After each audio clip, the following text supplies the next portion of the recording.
এটা সময়ত মই অকলে যুদ্ধ কৰিছিলোঁ মোক কৈছিলে এইটো খেল কেলৈ পাতিব লাগে গান লগাই খেল কিয় পাতিছা গান লগাই মই বৰগীত গাই যোগা কৰাইছিলোঁ মাটি আখৰা কৰাইছিলোঁ যে মোক তেতিয়া গালি পাৰিছিলে তেতিয়া মই কৈছিলোঁ বাইদেউ এদিন আপোনালোকে গম পাব দিয়ক আজি বাৰু এনেকৈয়ে থাকক 2000 চনত আজি এনেকৈয়ে থাকক কৰকচোন বাৰু কিন্তু এদিন আপোনালোকে আদৰি ল'বগৈ দিয়ক আজি কিন্তু মই সগৌৰৱে ক'বলৈ মন যায় অসম যোগ সংস্থাটো আকৌ আমাৰ অসম অলিম্পিক সন্থাৰ আমি স্বীকৃতিপ্ৰাপ্ত গতিকে কোচ আৰু মেনেজাৰ দায়িত্বটো মই পাইছিলোঁ আৰু খেলুৱৈখিনি তেখেতসকলেও দিছিলে আমাৰ খেলুৱৈ নেশ্যনেল গেমছ খেলিছে ফাইনেল খেলিছে গতিকে এতিয়া আমি তেনেকুৱা ভবাও নাই আৰু আমি ভাবোঁ যে আমি একেখন মঞ্চতে কাম কৰিম বিশেষকৈ 2000 চনৰ পৰা অসম যোগ সংস্থাৰ মই অৰ্গেনাইজিং ছেক্ৰেটাৰী হিচাপে অসমত প্ৰথমবাৰৰ কাৰণে যোগৰ প্ৰতিযোগিতা নিয়মীয়াকৈ মানে অনুষ্ঠিত কৰাৰ মই সুযোগ লাভ কৰিছিলোঁ আৰু এতিয়া আমাৰ 27 সংখ্যক প্ৰতিযোগিতা সমাপ্ত হৈছে আৰু এইবাৰ 28 সংখ্যক প্ৰতিযোগিতা আমাৰ হ'ব ৰাজ্যিক প্ৰতিযোগিতা গতিকে আমি নিশ্চিতভাৱে এটা দীৰ্ঘ পৰিক্ৰমা আমি অতিক্ৰম কৰিছোঁ যে আমি একেলগে কাম কৰোঁ আমি খেলুৱৈ স্বাৰ্থত আমি কিছুমান ত্যাগ কৰিব লাগিব মই হ'লেও মোৰ অভিমান অহংকাৰ যদি ক'ৰবাত অকণমান হ'লেও যদি প্ৰকাশ পাইছে এইখিনি যাতে মষিমূৰ হওক আমি সদায় এখন মঞ্চত কাম কৰোঁ আমাৰ ভাল খেলুৱৈ আছে প্ৰতিভাৱান খেলুৱৈ আছে আমি তেওঁলোকক আগবঢ়াই দিওঁ প্ৰত্যেকেই কাম কৰাৰ ইচ্ছা কৰে প্ৰত্যেকেই কাম কৰাৰ সুযোগ পাওক এইটোও কওঁ যে এইটো নহয় যে আঁতৰি যাওক আমি কেতিয়াও আঁতৰাই দিয়া নাই আমি কাকো আঁতৰাই দিয়া নাই যিটো ব্লাডত থকা বুলি কয় আমাৰ ঘৰত আমি এতিয়া 4জন আন্তঃৰাষ্ট্ৰীয় পৰ্যায়ত আছোঁ Chittaranjan Bora Asian referee Bichitraranjan Bora Asian referee technical director 2জন আৰু উদিতাৰাণী বৰা খেলুৱৈ মই খেলিছোঁ আন্তঃৰাষ্ট্ৰীয় মাৰাথন খেলিছোঁ মই কেইবাখনো 5খনকৈ গতিকে আমি 4জন আছোঁ আৰু যোগাটোত গুচি অহাৰ কাৰণে মই এতিয়া অকণমান দৌৰাটো কমাই দিছোঁ কাৰণ দৌৰাটো এতিয়া আমাৰ কাৰণে কষ্টকৰ হয় মই এতিয়া 55 বছৰ অতিক্ৰম হৈ 56 বছৰ মই চলি আছোঁ গতিকে এই সময়ত 56 বছৰ বয়সত মই দৌৰাতকৈ মানে এই যোগাসন কৰাটোক মই প্ৰাধান্য দিছোঁ নমস্কাৰ গগৈ স্পৰ্টছ শ্ৰেণীৰ প্ৰতিযোগী দৰ্শকক আন্তঃৰাষ্ট্ৰীয় যোগ দিৱসৰ শুভেচ্ছা জ্ঞাপন কৰি আৰম্ভ কৰিছোঁ আজিৰ এই বিশেষ অনুষ্ঠান আজি মোৰ লগত উপস্থিত আছে এগৰাকী যোগ প্ৰশিক্ষক লগতে আন্তঃৰাষ্ট্ৰীয় যোগ ৰেফাৰী তথা যোগ সংগঠক তেখেত সকলোৰে পৰিচিত তেখেত হ'ল নগাঁৱৰ সন্তান প্ৰভাত বৰা তেখেতে প্ৰায় 27কৈ বছৰ যোগ ক্ষেত্ৰৰ লগত জড়িত হৈ আছে এই 11 সংখ্যক যোগ দিৱসৰ লগত সংগতি ৰাখি আমি তেখেতৰ কেৰিয়াৰ কথা জানিম লগতে যোগৰ লগত জড়িত কিছু কথা আমি আলোচনা কৰিবৰ কাৰণে আজি আহি উপস্থিত হৈছোঁ নগাঁৱত ডাঙৰীয়া প্ৰথমতে আপোনাক আমাৰ অনুষ্ঠানৰ মাজলৈ প্ৰথমতে স্বাগতম জনাইছোঁ লগতে যোগ দিৱসৰ শুভেচ্ছা জ্ঞাপন কৰিছোঁ নমস্কাৰ ময়ো এই 11 সংখ্যক আন্তঃৰাষ্ট্ৰীয় যোগ দিৱসৰ প্ৰাক মুহূৰ্তত অসমবাসীলৈ আমাৰ ধন্যবাদ আৰু কৃতজ্ঞতা জনাইছোঁ শুভেচ্ছা জ্ঞাপন কৰিছোঁ আৰু আপোনালোকক গগৈ স্পৰ্টছৰ সকলো প্ৰতিনিধিক আমি ধন্যবাদ আৰু কৃতজ্ঞতা জ্ঞাপন কৰিছোঁ আপোনালোকে আমাৰ মাজলৈ আহি ৰাইজৰ জ্ঞাতাৰ্থে যোগৰ প্ৰচাৰ প্ৰসাৰৰ কাৰণে আপোনালোকে কষ্টসাধ্য কৰিছে গতিকে আমি নগাঁৱৰ বাসী হৈ আপোনালোকক আদৰণি জনাইছোঁ আৰু এইবাৰৰ 11 সংখ্যক যোগ দিৱসৰ থিম হ'ল yoga for one earth one health এক পৃথিৱী এক স্বাস্থ্যৰ বাবে যোগ গতিকে এই সন্দৰ্ভত আপোনাৰ মতামত কি হ'ব নিশ্চয়কৈ পৃথিৱী এখন আৰু স্বাস্থ্য একেই হ'ব লাগে সকলোৰে বাবে একে সুস্বাস্থ্য গুড হেল্থ ফিটনেছ আমাৰ ফিট বডি ফিট নেশ্যন গতিকে সেই উদ্দেশ্য আগত ৰাখি সকলোকে যাতে সুস্বাস্থ্যৰ অধিকাৰী কৰি ৰাখিব পাৰে এই কথাটি লক্ষ্য কৰি আজি আন্তঃৰাষ্ট্ৰীয় যোগ দিৱসৰ ইয়াৰ মূল লক্ষ্য হিচাপে ধৰি লোৱা হৈছে আৰু এইটো সঁচাকৈয়ে আদৰণীয় আমি অলপ উভতি যাব বিচাৰিছোঁ যিহেতু আপুনি 27কৈ বছৰ যোগ ক্ষেত্ৰৰ লগত জড়িত হৈ আছে আমি জানিব বিচাৰিছোঁ আপুনি যোগৰ লগত কিদৰে জড়িত হৈ পৰিলে বা যোগৰ ক্ষেত্ৰলৈ আহিবৰ কাৰণে আপোনাক কোনে অনুপ্ৰাণিত কৰিলে প্ৰথমতে নিশ্চয়কৈ মই আচলতে গুৱাহাটী ইউনিভাৰ্চিটিত পঢ়ি থকা সময়তে সেই সময়ত 92-93 চনতে মই যোগৰ তেতিয়াৰ পৰাই মই প্ৰেক্টিছ কৰিছিলোঁ আৰু তেতিয়া গুৱাহাটী ইউনিভাৰ্চিটিত মই যোগাভ্যাস বিভাগত যোগাসন কৰিয়ে মই ৰেগিঙৰ পৰা মানে মই অব্যাহতি পাইছিলোঁ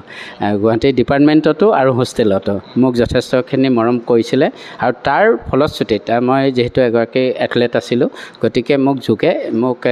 বিশেষকৈ শ্বাস প্ৰশ্বাস নিয়ন্ত্ৰণ কৰাৰ ক্ষেত্ৰত মোক যোগে সহায় কৰিছিলে গতিকে মই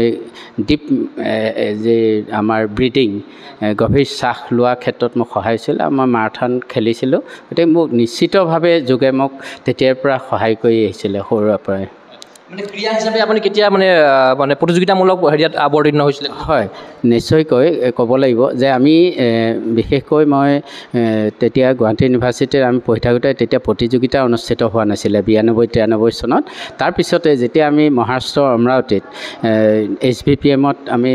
BPA ট্ৰেইনিং কৰিবলৈ গৈছিলোঁ, চৰকাৰে আমাক ডেপুটেশ্যনত পঠাইছিলে। তাত গৈ পেলাই আমি এটা যোগৰ পৰিৱেশ পাইছিলোঁ আৰু পোৱাৰ পিছতে আমি কি কৰিছিলোঁ, প্ৰতিদিনাই সন্ধিয়া সময়ত যোগৰ প্ৰেক্টিছ কৰিছিলোঁ। আৰু পাছলৈ মই ডিপ্ল'মা ইন যোগা এণ্ড নেচাৰপেথি মই PG ডিপ্ল'মাও কৰিলোঁ, যাৰ SVPM degree college of physical education মহাৰাষ্ট্ৰৰ। গতিকে সেই সময়ত আমি যেতিয়া BPAত কৰিছিলোঁ তেতিয়া আমাৰ ক্লাছত যোগৰ এটা কৰ্চো আছিলে, এটা মাৰ্কছ আছিলে, আৰু আমি সেইটো পাবৰ কাৰণে মই যথেষ্ট উদ্গ্ৰীৱ হৈ আছিলোঁ। সেই সময়ত আমি কৰিবলৈ এটা সুযোগ পাইছিলোঁ। আৰু তাৰপিছতে তেতিয়া তাৰপৰা ট্ৰেইনিং কৰি আহি মই 98 চনত আমি ওলালোঁ, কিন্তু 99 চনত 98-99ত মই PG ডিপ্ল'মা মই কৰ্চটো কৰিলোঁ। আৰু কৰি আহিয়ে সেই সময়ত জুন মাহত আমি পৰীক্ষা দি আহি ইয়াত উৰিয়াগাঁৱত এখন অসম যোগ বিজ্ঞান মহাবিদ্যালয় পিছলৈ হৈছে, কিন্তু তেতিয়া আমি যোগ বিদ্যালয়, অসম যোগ বিদ্যালয় আমি প্ৰতিষ্ঠা কৰিছিলোঁ উৰিয়াগাঁও সত্ৰত। তেতিয়া ব্ৰহ্মচাৰী সত্ৰ, আমাৰ ৰাষ্ট্ৰীয় কৃতি শিক্ষক প্ৰসন্ন কুমাৰ গোস্বামী ছাৰ তেখেত জীৱিত হৈ আছে, তেখেতৰ নেতৃত্বত সভাপতিত্বত আমি অসম যোগ বিদ্যালয় আমি কৰিছিলোঁ। আৰু তাৰ পৰাই আমাৰ এতিয়া সৰ্বত্ৰে পৃথিৱীৰ বিভিন্ন ঠাইত আমাৰ অসমক চিনি পাব পৰা খেলুৱৈ বা যোগৰ অভ্যাসকাৰী আমাৰ তাৰ পৰাই সৃষ্টি হৈছে। আৰু আমি খেলটো বিশেষকৈ 2000 চনৰ পৰা অসম যোগ সংস্থাৰ মই অৰ্গেনাইজিং ছেক্ৰেটাৰী হিচাপে অসমত প্ৰথমবাৰৰ কাৰণে যোগৰ প্ৰতিযোগিতা নিয়মীয়াকৈ অনুষ্ঠিত কৰাৰ মই সুযোগ লাভ কৰিছিলোঁ। আৰু এতিয়া আমাৰ 27 সংখ্যক প্ৰতিযোগিতা সমাপ্ত হৈছে, আৰু এইবাৰ 28 সংখ্যক প্ৰতিযোগিতা আমাৰ হ'ব, ৰাজ্যিক প্ৰতিযোগিতা। গতিকে আমি নিশ্চিতভাৱে এটা দীৰ্ঘ পৰিক্ৰমা আমি অতিক্ৰম কৰিছোঁ, আৰু এই দীৰ্ঘ পৰিক্ৰমাত আমাৰ যথেষ্ট সুফল সুনাম আমাৰ অসমলৈ আনিবলৈ অসমৰ খেলুৱৈসকলে অসমক গৌৰৱান্বিত কৰিবলৈ সুযোগ লাভ কৰিছে। যেতিয়া আপুনি যোগ ক্ষেত্ৰলৈ আহিছিলে সেইটো সময়ত হয়তো যোগৰ ক্ষেত্ৰত ইমান এৱাৰনেছটো নাছিলে অসমত বা বিভিন্ন দেশতো হয়তো নাছিলে, সেইটো সময়ত আপোনাৰ মনলৈ কেনেকৈ আহিলে যে আপুনি যোগ কৰিব লাগে, যোগৰ PG বা ডিপ্ল'মা ল'ব লাগে, সেই দিশটো আপোনাৰ মনলৈ কেনেকৈ আহিলে? মহাৰাষ্ট্ৰৰ লোনাৱালাত এই বিশেষকৈ যোগৰ ডিপ্ল'মা কৰ্চ বৰ সুন্দৰকৈ তাত হয়। লোনাৱালাৰ ওপৰত প্ৰথম নাছিলে, আৰু তাৰপিছতে বিভিন্ন ঠাইত হৈছে, ইউনিভাৰ্চিটিবিলাকত পিছত আহিছে। তেতিয়া মহাৰাষ্ট্ৰৰ লোনাৱালাতেই সৰ্বাধিক আমাৰ যোগৰ অভ্যাসকাৰী তাতে প্ৰশিক্ষণপ্ৰাপ্ত হৈছিল। খুব ভাল ঠাই পুনে। গতিকে মহাৰাষ্ট্ৰ অমৰাৱতী ইউনিভাৰ্চিটিৰ অন্তৰ্গত SVPMত যোগৰ সেইটো নিয়মীয়া চিলেবাছ হিচাপে হৈছিলে। আমি কৰোঁতে প্ৰথম চিলেবাছ আমি পাইছিলোঁ যে ডিপ্ল'মা ইন যোগা এণ্ড নেচাৰপেথি, গতিকে সেইটো কৰিলোঁ। কিন্তু তাৰ লগতে এই যিটো যোগৰ জৰিয়তে আমাৰ কি হয়, আমি অনুভৱ কৰিছোঁ যে যোগ কৰাৰ কাৰণে মই খেলত যথেষ্ট প্ৰগ্ৰেছ মই কৰিলোঁ। যিটো আমি এটা সময়ত মাৰাথন খেলিছিলোঁ 42 কিলোমিটাৰ, 42.195 কিলোমিটাৰ হাফ মাৰাথন, আৰু আপোনালোকে শুনি সুখী হ'ব, সেই সময়তে মই এই নেহেৰু যুৱ কেন্দ্ৰ নগাঁও বা জোনেল অফিচৰ পৰা চৈখোৱাঘাটৰ পৰা ধুবুৰীলৈ 25 দিনীয়া, তাৰপিছত গুৱাহাটীৰ পৰা দিল্লীলৈ 1995 চনত প্ৰায় 32 দিনত আমি 3জন খেলুৱৈ আমি 2200 কিলোমিটাৰ দৌৰ অতিক্ৰম কৰি ইউথ এগেইনষ্ট এইডছৰ বিৰুদ্ধে বা আমাৰ বানপানী সমস্যা সমাধানৰ কাৰণে ৰাষ্ট্ৰীয় সমস্যা হিচাপে স্বীকৃতি দিয়া, আৰু তেল বচাওক এই কথা লৈ বা ইউথ এগেইনষ্ট ড্ৰাগছ এই কথাখিনি লৈ আমি বাৰ্তা কঢ়িয়াই পেলাই তেতিয়া আমি দৌৰিছিলোঁ। এই দৌৰোঁতে আমাক যোগৰ যিটো আমাৰ ডিপ ব্ৰিডিং লাগে দৌৰিবৰ কাৰণে, এই ডিপ ব্ৰিডিং অকল যোগে দিব পাৰে, মেডিটেশ্যন প্ৰাণায়াম আৰু মেডিটেশ্যনে দিব পাৰে। গতিকে আমি নিশ্চিতভাৱে প্ৰাণায়াম মেডিটেশ্যনৰ কথা আমি পাতিম, কিন্তু এই যিটো প্ৰক্ৰিয়া আছিলে তাত যোগাসনে আমাক কিছু ক্ষেত্ৰত আমাক শৰীৰত সৰ্বত্ৰে আমাক সহায় কৰিছিলে, আৰু যাৰ কাৰণে আমি কোনো অসুবিধা নোহোৱাকৈ এইখিনি 124 কিলোমিটাৰ এদিনত দৌৰিছিলোঁ পূৰ্ণিয়াৰ পৰা খাগৰিয়ালৈ। মই ৰঞ্জন বৰুৱা আৰু পবিত্ৰ শইকীয়া, ইমান ডাঙৰ দীৰ্ঘ দূৰত্ব খুব জটিল আছিল, কিন্তু আমি সহজে অতিক্ৰম কৰিব পাৰিছিলোঁ। অসমতো আমি বঙাইগাঁৱৰ পৰা বিলাচীপাৰালৈ আমি দৌৰিছিলোঁ, তেতিয়া শদিয়া ধুবুৰী দৌৰোঁতে। তেতিয়া আমাৰ গুৱাহাটী ইউনিভাৰ্চিটিৰ পৰা আমি আমি দৌৰিছিলোঁ আৰু সেই সময়ত আমাৰ যিটো দৌৰত আমি ভাগ লৈ 68 কিলোমিটাৰ আছিল বঙাইগাঁৱৰ পৰা বিলাচীৰ পৰা তেতিয়া আমি এদিনত একদম সুন্দৰভাৱে আমি কভাৰ কৰিছিলোঁ আমাৰ ভৰিত কোনো বিষ চিষ অনুভৱ কৰা নাছিলোঁ গতিকে নিশ্চিতভাৱে যোগে এটা সুস্থ শৰীৰ আৰু এটা সুস্থ মন বৰ্তাই ৰখাত সহায় কৰে আৰু এটা সুস্থ শৰীৰ সুস্থ মনে আমি যিকোনো কাম কৰাত যেনে যোগক কৰ্মসু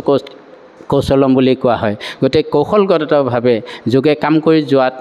কৃতকাৰ্য কৰাত নিশ্চিতভাৱে সহায় কৰে বুলি অনুমান কৰিব পাৰিছিলোঁ এতিয়াও আপুনি দৌৰে সুবিধা পালে মই এতিয়া দৌৰাতকৈও মই এতিয়া খোজকাঢ়োঁ ৱাকিং কৰোঁ যিটো আমাৰ ৱাকিং ৰেচ ৱাকিং বুলি কয় আৰু যোগাটোত গুচি অহাৰ কাৰণে মই এতিয়া অকণমান দৌৰাটো কমাই দিছোঁ কাৰণ দৌৰাটো এতিয়া আমাৰ কাৰণে কষ্টকৰ হয় মই এতিয়া 55 বছৰ অতিক্ৰম হৈ 56 বছৰ মই চলি আছোঁ গতিকে এই সময়ত 56 বছৰ বয়সত মই দৌৰাতকৈ মানে এই যোগাসন কৰাটোক মই প্ৰাধান্য দিছোঁ আৰু ৰেচ ৱাকিঙক মই মোৰ বৃত্তি হিচাপে খেল হিচাপে এতিয়া মই প্ৰতিযোগিতা হ'লে সেইবিলাকতো মই ল'ৰা ছোৱালীকো শিকাইছোঁ আৰু নিজেও সেইখিনি কৰি আছোঁ কাৰণ ৰেচ ৱাকিঙৰ মই এগৰাকী আন্তঃৰাষ্ট্ৰীয় পৰ্যায়ত মই প্ৰশিক্ষণো লাভ কৰিছোঁ এথলেটিক্স ফেডাৰেশ্যন অফ ইণ্ডিয়াত গতিকে নিশ্চিতভাৱে এইটো এটা আমাৰ কাৰণে খুব ভাল যোগে আমাক এইটোত নিশ্চিতভাৱে সহায় কৰিছে মোকেই নহয় সকলোকে আৰু পৰিয়ালৰ যদি সহযোগিতা নাথাকে আপুনি ইমানখিনি হয়তো আগুৱাই যাব নোৱাৰিলে হয় গতিকে পিতৃ মাতৃ কেনেকুৱা ধৰণৰ সহযোগিতা আছিলে বা পৰিয়ালৰ তৰফৰ পৰা কেনেকুৱা ধৰণৰ সহযোগিতা আছিলে আপুনি যোগ ক্ষেত্ৰলৈ অহাৰ ক্ষেত্ৰত নিশ্চিতভাৱে ক'ব লাগিব মোৰ দেউতা 85 চনতে ঢুকাইছিলে কিন্তু মোৰ মা এগৰাকী মুক্তিযোদ্ধা আছিলে আৰু মা খেলুৱৈ আছিলে গতিকে মা লীলামাই বৰা মা মুক্তিযোদ্ধাও আছিলে আৰু খেলুৱৈ আছিলে মা বৰ্তমান নাই 2012 চনত ঢুকাইছে কিন্তু সেই সময়ত মোক মায়ে খেলৰ প্ৰতি আকৃষ্ট কৰিছিলে মায়ে পেণ্ট জাৰ্চি নি বজাৰৰ পৰা কিনি নি মোক দিছিলে মই ফুটবল খেলিছোঁ কেইবাবাৰো ফুটবল খেলিছোঁ বা অন্যান্য এথলেটিক্সত অংশগ্ৰহণ কৰিছোঁ মায়ে মোক এই খেলৰ দিশটোলৈ যাবৰ কাৰণে মোক অহোপুৰুষাৰ্থ কৰিলে গতিকে এতিয়া আমি মাৰ কাৰণে আমি প্ৰতি বছৰে আমি ৰাষ্ট্ৰীয় পৰ্যায়ত প্ৰতিযোগিতা অনুষ্ঠিত কৰি আহিছোঁ হওক আৰু যোগৰ গতিকে মই ভাল লাগে মই মাক লৈ মই গৌৰৱ কৰোঁ মোৰ দেউতাক লৈ গৌৰৱ কৰোঁ মোৰ মা দেউতাই আছিলে একমাত্ৰ মোৰ খেলৰ প্ৰতি মোক মানে উৎসাহ উদ্দীপনা যোগোৱা আৰু মাৰ কাৰণে মই বহুতখিনি মই শক্তি পাইছোঁ বুলি মই ক'ব লাগিব আৰু ৰাইজৰ আশীৰ্বাদ মই পাইছোঁ নিশ্চিতভাৱে আপোনালোকৰ আশীৰ্বাদ পাইছোঁ সকলোৱে হয় পৰিয়ালত আপোনালোকৰ খেলুৱৈ আছিলে যিহেতু মা আপোনালোকৰ এগৰাকী খেলুৱৈ আছিলে আপুনিও খেলুৱৈ আছিলে লগতে প্ৰশিক্ষক হয় লগতে ৰেফাৰী হয় লগতে আপোনাৰ দুগৰাকী কন্যা আছে আমি যিমানটো গম পাইছোঁ কন্যা দুগৰাকীও এগৰাকী যুৱ ক্ষেত্ৰৰ লগত জড়িত এগৰাকী তেখেতে ৰানিং কৰে গতিকে আপুনিও তেখেতসকলকো খেললৈ আগবঢ়াই দিছে নিজৰ কন্যাক নিশ্চিতভাৱে আমাৰ খেল হৈছে আমাৰ প্ৰবৃত্তি সহজাত প্ৰবৃত্তি গতিকে আমি খেলক বাদ দি আমি কোনো নাথাকোঁ আমি সৰু সুৰা খেল সকলোৱে খেলোঁ গতিকে কথাটো হৈছে কি উদিতা ৰাণী বৰা তেওঁক মই এই স্থানতে 3 বছৰৰ পৰা প্ৰশিক্ষণ কৰাইছিলোঁ আৰু এই প্ৰশিক্ষণটো কৰাত নেহেৰু যুৱ কেন্দ্ৰই সহায় কৰিছে তেওঁলোকে আগভাগ লৈছিল আৰু ধনঞ্জয় তালুকদাৰদেৱে প্ৰথম ইয়াতেই এই স্থানত তেখেতসকলে আগ্ৰহেৰে মাতি আনি আমাৰ যোগৰ প্ৰশিক্ষণৰ ব্যৱস্থা কৰাই দিছিলে মই তেখেতৰ ওচৰতো কৃতজ্ঞ আৰু উদিতা ৰাণী বৰাই পৰ্যায়ক্ৰমে আহি খেল আৰু খেলৰ সময়ত খেলে পঢ়াৰ সময়ত পঢ়ে প্ৰথম বিভাগতে পাছ কৰিছে ভালকৈ এইবাৰ মেট্ৰিক পাছ কৰিছে আৰু তেওঁ স্কুল গেমছৰ বেষ্ট অফ দ্য বেষ্ট খেলুৱৈ হৈছে আণ্ডাৰ-19 দিল্লীত আৰু যোগ ফেডাৰেশ্যন অফ ইণ্ডিয়া নেশ্যনেলৰ গ'ল্ড মেডেলিষ্ট হৈছে বা 2 টাইমছ এছিয়ান চেম্পিয়নশ্বিপত তেওঁ এবাৰ চিলভাৰ পাইছে এইবাৰ তেওঁ গ'ল্ড ব্ৰঞ্জ চিলভাৰ তিনিওটা পাইছে আৰু নিশ্চিতভাৱে এছিয়ান গেমছত তেওঁ খেলাৰ এটা সুযোগ লাভ কৰিব বুলি আমি আশা কৰিছোঁ আৰু তেওঁ এই কষ্টটো যে কৰিছে একমাত্ৰ ৰাইজৰ মানে যথেষ্টখিনি আশীৰ্বাদ পাইছে আৰু তেওঁ পৰিশ্ৰম কৰে সাধনা কৰে আৰু যেনেকৈ শিকাই মই অৱশ্যে মই সৌভাগ্য যে পিতৃয়ে কন্যাক মই শিকোৱাৰ সুযোগ পাইছোঁ মই এতিয়ালৈকে মই এৰি দিয়া নাই বেলেগক হয়তো এৰিব লাগিব আমি ইণ্ডিয়া টীমত আকৌ প্ৰেক্টিছ হ'ব তেতিয়া আমি এৰি দিছোঁ তেওঁলোকক প্ৰকান্তই শিকাইছেই আমাৰ কেম্পত শিকাইছে আমি সেইটো নকওঁ যে মই একেবাৰে গোটেইখিনি নকওঁ কিন্তু মোৰ পৰশ আছে আৰু এতিয়া আমি যিখিনি খেলাম তাত মানে যিহেতু আমি চাওঁ ৰেফাৰী কৰোঁ গতিকে আমাৰ খেলৰ প্ৰতিটো কথা আমি চুক কাণ মাৰি আমি নিশ্চিতকৈ মানে প্ৰতিটো ক্ষুদ্ৰ কথাও আমি তেওঁলোকক শিকাবৰ কাৰণে যত্ন কৰি আহিছোঁ। সেইকাৰণে আমাৰ অসমৰ খেলুৱৈ যথেষ্টখিনি সুনাম অৰ্জন কৰিবলৈ সক্ষম হৈছে। স্কুল গেমছতো এবাৰতে গৈ এনেকুৱা প্ৰথমবাৰৰ কাৰণে বেষ্ট অফ দ্য বেষ্ট খেলুৱৈ যিটো ট্ৰফি দাঙিছে, সেইটো ডাইৰেক্টৰ স্পৰ্টছৰ কাৰণে এইটো মানে আগলৈ কোনোবাই কৰিব পাৰিব বুলি মই এতিয়াই নাভাবোঁ। আৰু বহুত দিনৰ মূৰত আমি পাইছোঁ, 25টা বছৰ হ'ল। 25টা বছৰত অকল উদিতা ৰাণী বৰাই বেষ্ট অফ দ্য বেষ্ট খেলুৱৈ সন্মান আমাৰ অসমলৈ কঢ়িয়াই আনিছে। এইটো নিশ্চিতভাৱে এটা খুব ভাল কথা। গতিকে আপোনালোকৰ আশীৰ্বাদ দেখিছে, যথেষ্ট কষ্ট কৰে আৰু তেওঁ এবাৰ ফাৰ্ষ্ট ইয়েৰ, গতিকে তেওঁক ইতিমধ্যে আমি পুনেলৈ নিবৰ কাৰণে আমি যোজা চলাইছোঁ প্ৰশিক্ষণৰ বাবে এছিয়ান গেমছত মানে আগতীয়া প্ৰস্তুতিৰ কাৰণে। দেন তেওঁ সেইটোত খেলিব। আৰু যিগৰাকী ভূমিকা ৰাণী বৰা, তেওঁ এতিয়া প্ৰায় প্ৰেক্টিছ কৰিবলৈ লৈছে, আবেলি আবেলি অলপ ঘৰতে প্ৰেক্টিছ কৰাওঁ। গতিকে মুকলি পথাৰলৈ অনা নাই, সময় হোৱা নাই, 9 বছৰ চলি আছে। গতিকে তেওঁ নিশ্চিতভাৱে ভাল দৌৰিব। মানে এতিয়াই তেওঁ যথেষ্টখিনি ডাঙৰ ডাঙৰ ল'ৰা ছোৱালীকো তেওঁ এতিয়া পিছ পেলাবলৈ সমৰ্থ হৈছে। মই এইটো নকওঁ যে তেওঁ খুব বেছি কিবা কৰিব, কিন্তু সময়ে নিশ্চয় যদি সঠিক দিশত সাধনা কৰে তেতিয়াহ'লে নিশ্চয় তেওঁ ভাল দেখুৱাব। কাৰণ মোৰ এটা মানে যিটো ব্লাডত থকা বুলি কয়, আমাৰ ঘৰত আমি এতিয়া 4জন আন্তঃৰাষ্ট্ৰীয় পৰ্যায়ত আছোঁ। Chittaranjan Bora Asian referee, Bichitraranjan Bora Asian referee, technical director 2জন, আৰু উদিতা ৰাণী বৰা খেলুৱৈ। মই খেলিছোঁ আন্তঃৰাষ্ট্ৰীয় মাৰাথন খেলিছোঁ মই কেইবাখনো, 5খনকৈ। গতিকে আমি 4জন আছোঁ। এতিয়া 4জন ভতিজা, গতিকে আমি 4জন ইণ্ডিয়া টীমত আমাৰ ঘৰতে আছোঁ। যেনেকৈ নলবাৰীত 5জন আছিলে, 6জন আছিলে এঘৰতে, আমি কিন্তু 4জন আছোঁ। যোগৰ ক্ষেত্ৰত আমি 4জন যোগৰ ক্ষেত্ৰত। মই এথলেটিক্সতো আছোঁ, মই এথলেটিক্স খেলিছোঁ বা ৱাকিং কৰিছোঁ যদিও তেওঁলোক কিন্তু যোগৰে টেকনিকেল অফিচিয়েল, নেশ্যনেল লেভেল ভাল ভাল টেকনিকেল অফিচিয়েল হৈছে। গতিকে নিশ্চিতভাৱে ৰাইজৰ কিন্তু আশীৰ্বাদ লাগিব আৰু তেওঁৰ নিৰবিচ্ছিন্ন প্ৰচেষ্টা লাগিব, সঠিক দিশত সাধনা লাগিব,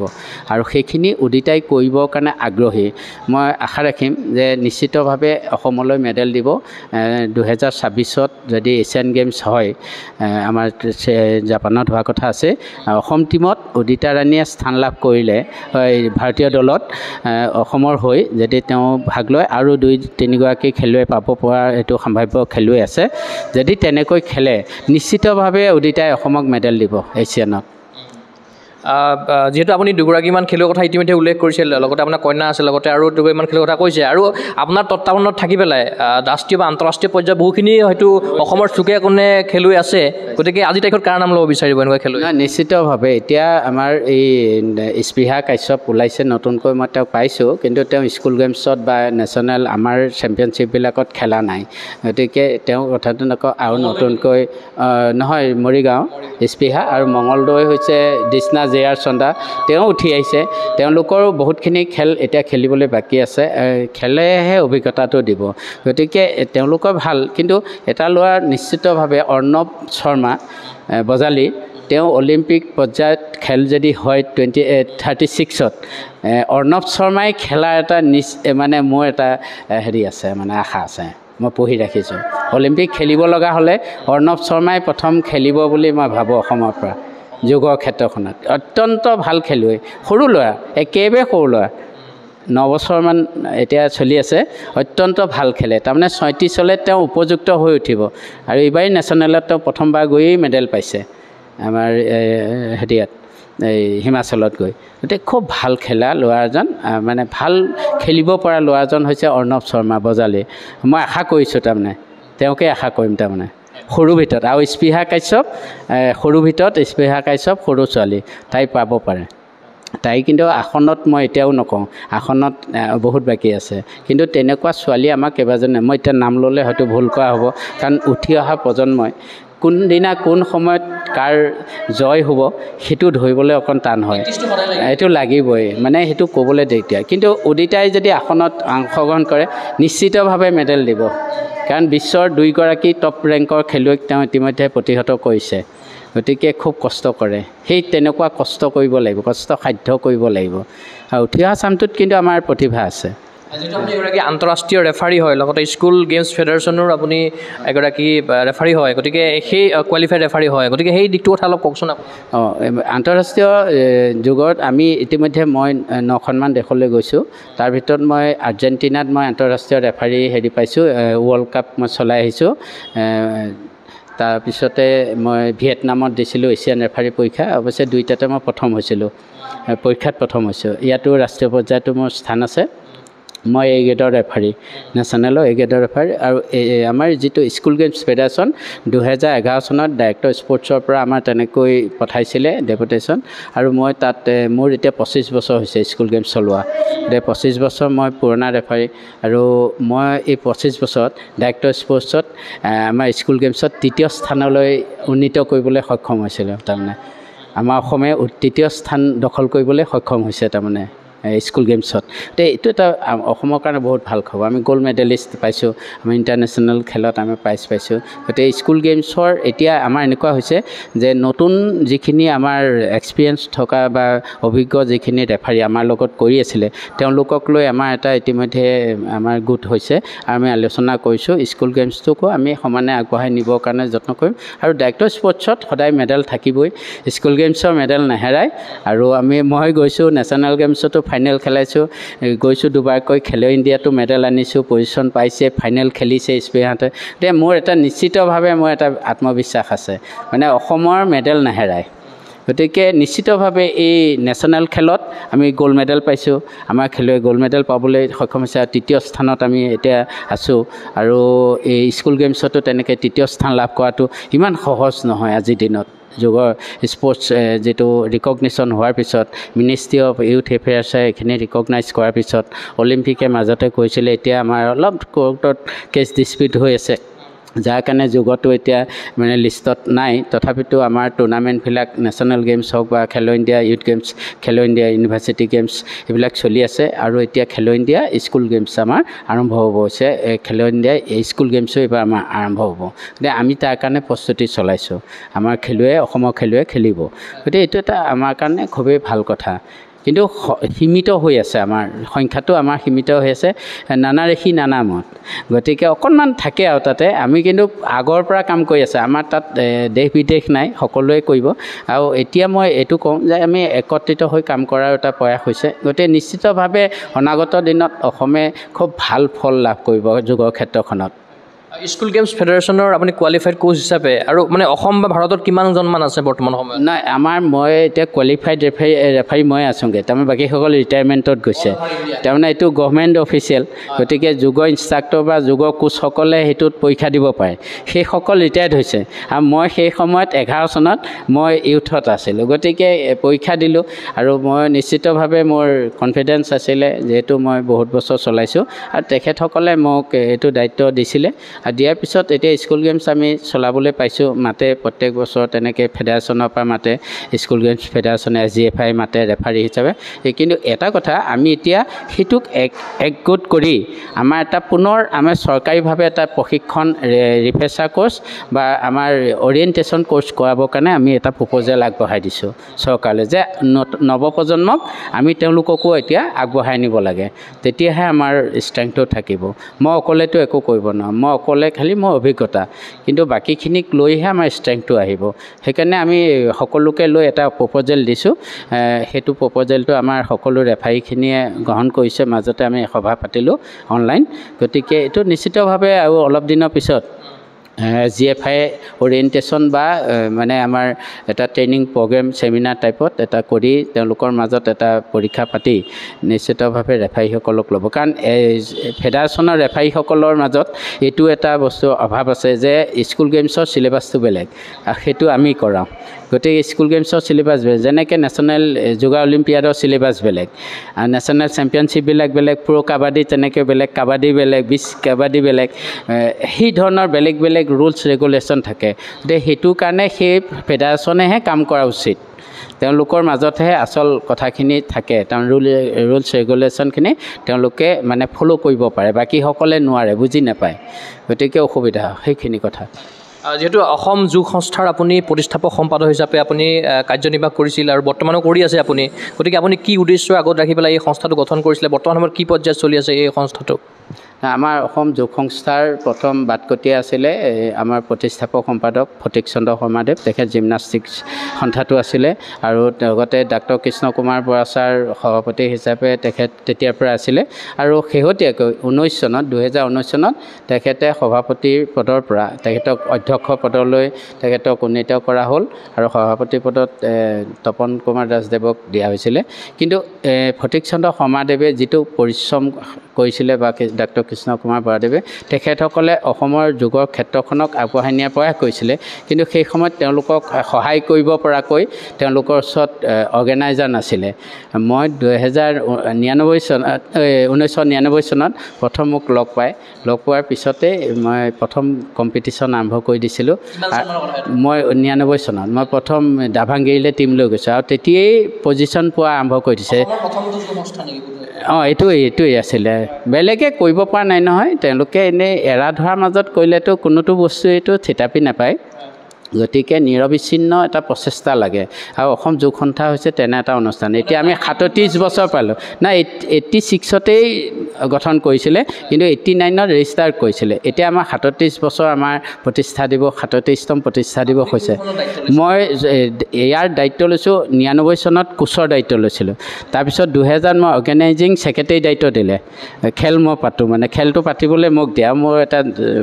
এই দিশত মোৰ অভিজ্ঞতা আছিলে।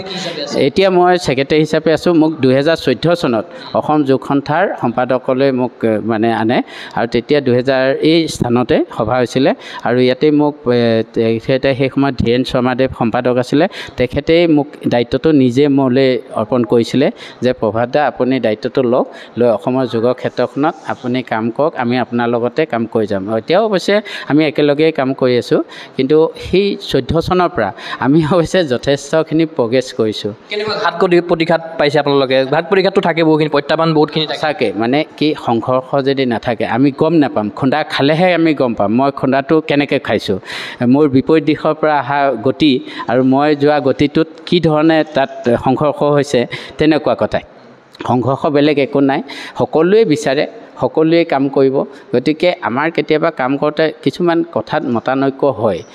সেই মতানৈক্যটোকে আমি সংঘৰ্ষ বুলি যদি ধৰি লওঁ, আমি কামো কৰিব নোৱাৰিম।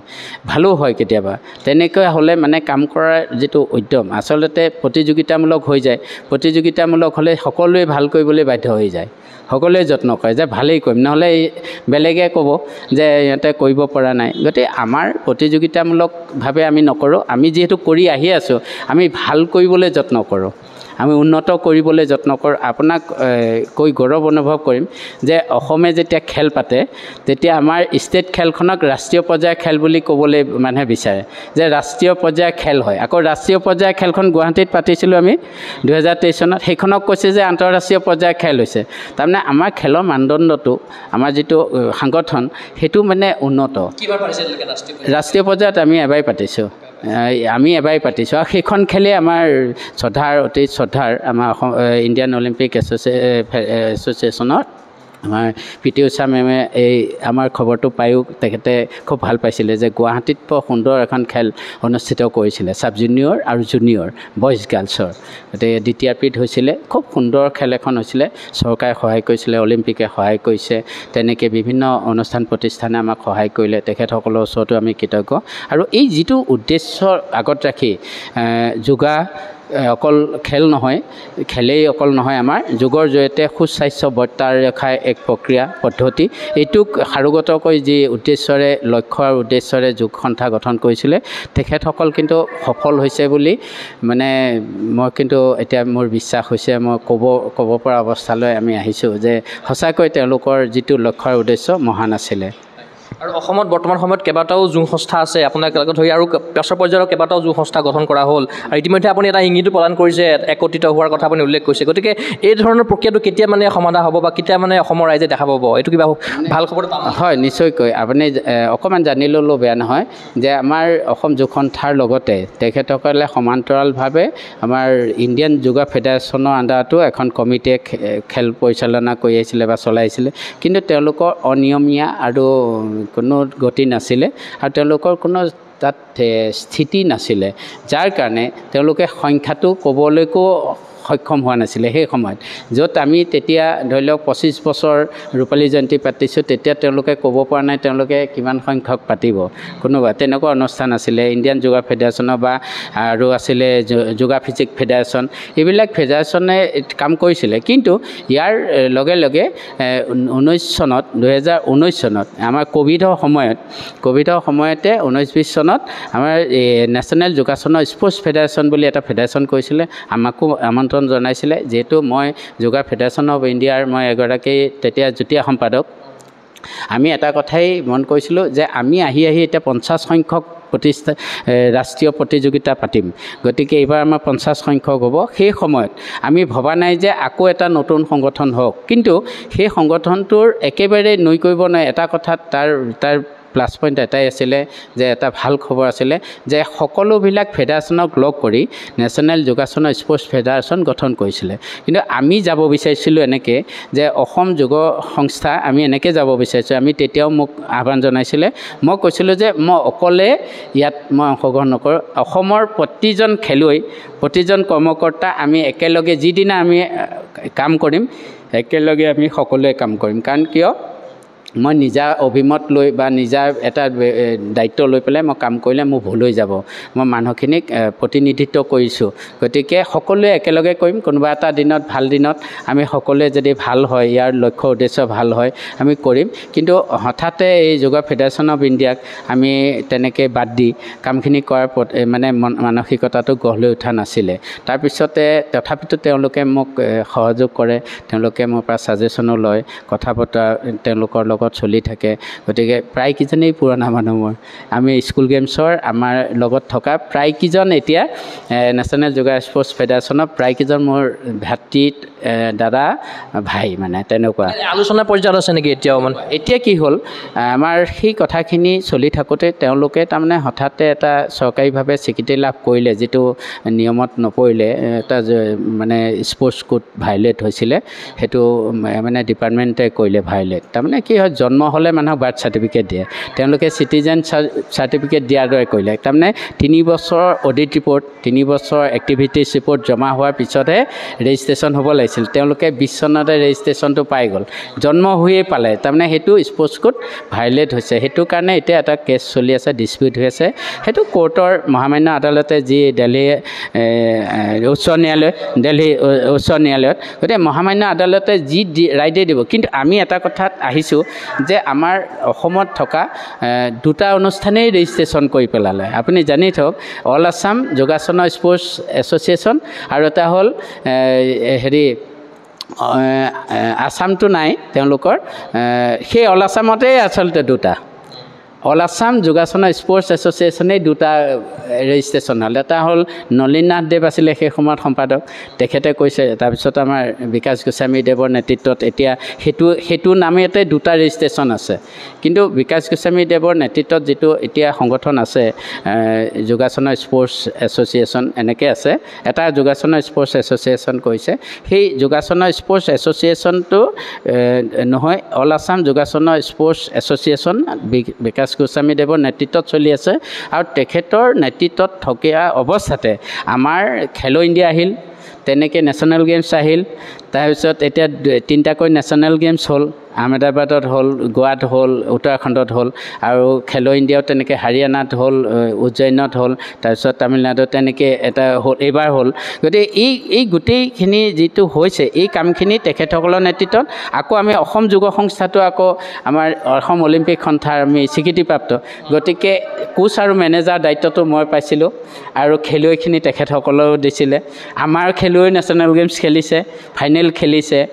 গতিকে এতিয়া আমি তেনেকুৱা ভবাও নাই, আৰু আমি ভাবোঁ যে আমি একেখন মঞ্চতে কাম কৰিম আৰু অসমৰ স্বাৰ্থত অসমৰ যাতে মেডেল পায় এইটো লৈ ইতিমধ্যে আমাৰ নন্দিতা গাৰ্লুচা বাইদেউ, আমাৰ হিলালী ছাৰো,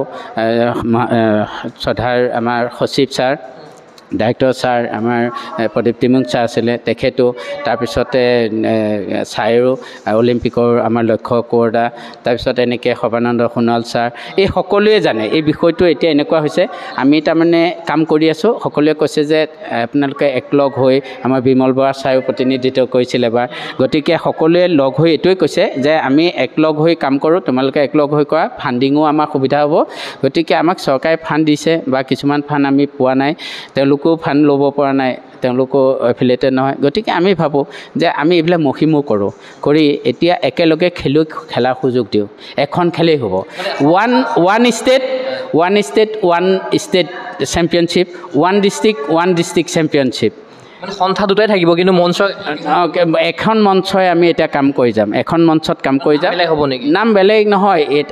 ইতিমধ্যে আমাৰতো 37 বছৰ আৰু অলিম্পিকৰ ৰিকগনাইজেশ্যন হয়। যদি এই নামটোৱে আমি ৰাখিব পাৰোঁ, অসম যোগ এছ'চিয়েশ্যনৰ ঠাইত অসম যোগাসন স্পৰ্টছ এছ'চিয়েশ্যন আমি কৰিব পাৰিম, এফিলিয়েশ্যন আমাৰ এতিয়া ৰিনিউ হ'ব হৈছে, গতিকে আমি সেইটোও পাৰোঁ। তেওঁলোকৰতো কৰিলেও আকৌ বেলেগ এটা নাম অসম যোগ সংস্থাটো নাইকিয়া হৈ যাব, তেওঁলোকেও নতুন হৈ যাব। গতিকে আমি আলোচনা কৰিম। আৰু মোক ইতিমধ্যে টেকনিকেল ছাইডটোত কাম কৰাৰ কাৰণে তেখেতসকলে আহ্বান জনাইছে, যথেষ্টখিনি দিনো হৈছে, মই